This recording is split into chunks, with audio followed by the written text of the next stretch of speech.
Mon nom est Jean-Philippe Gervais et je suis économiste agricole en chef chez Financement agricole Canada. Mon rôle est d'effectuer de l'analyse économique pour le bénéfice de nos clients et des stratégies d'affaires chez FAC.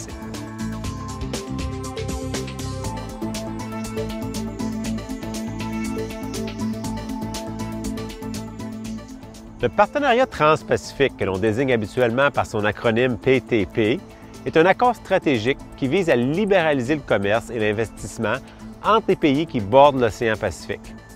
L'idée du PTP est née d'une entente en 2005 entre la Nouvelle-Zélande, Brunei, le Chili et Singapour, qui ne sont pas précisément les plus grands pays au monde. Toutefois, l'Australie, le Pérou, le Vietnam et les États-Unis se sont joints aux négociations du PTP en 2008.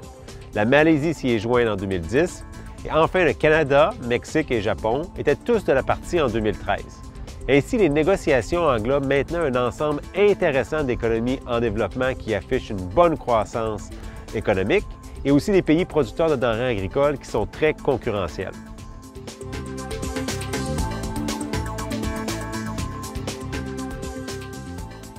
Bien, il est important pour trois grandes raisons.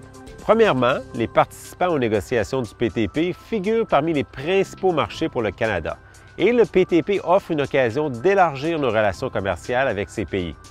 Les États-Unis, le Japon, le Mexique et l'Australie comptent déjà parmi les 10 principaux importateurs de produits agroalimentaires du Canada.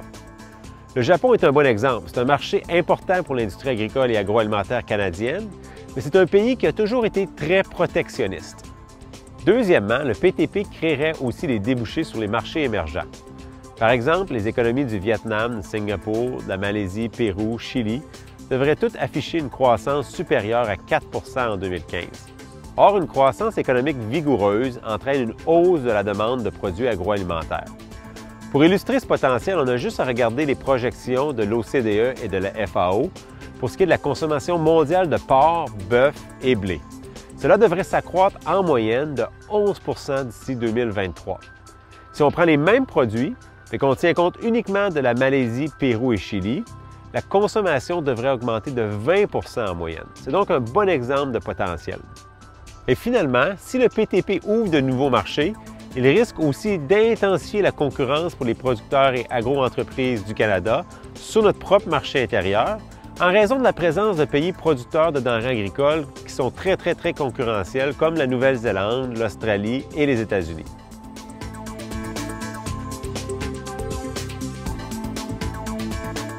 Les négociations commerciales de grande envergure comme celle du PTP comportent des défis importants. Au départ, les négociations devaient aboutir au plus tard en 2012, mais ce n'est pas arrivé. Il faudra que les États-Unis, qui est la première économie dans le monde, exerce un leadership dans le processus de négociation pour que celle-ci réussisse. Malgré tout, des progrès ont déjà été accomplis. En avril dernier, l'Australie et le Japon ont conclu un accord commercial qui pourrait servir de modèle à un éventuel PTP. L'accord avec l'Australie démontre la volonté du Japon d'ouvrir ses marchés. À mon avis, les négociations sur le PTP auront sans doute une issue positive, mais il faudra encore du temps.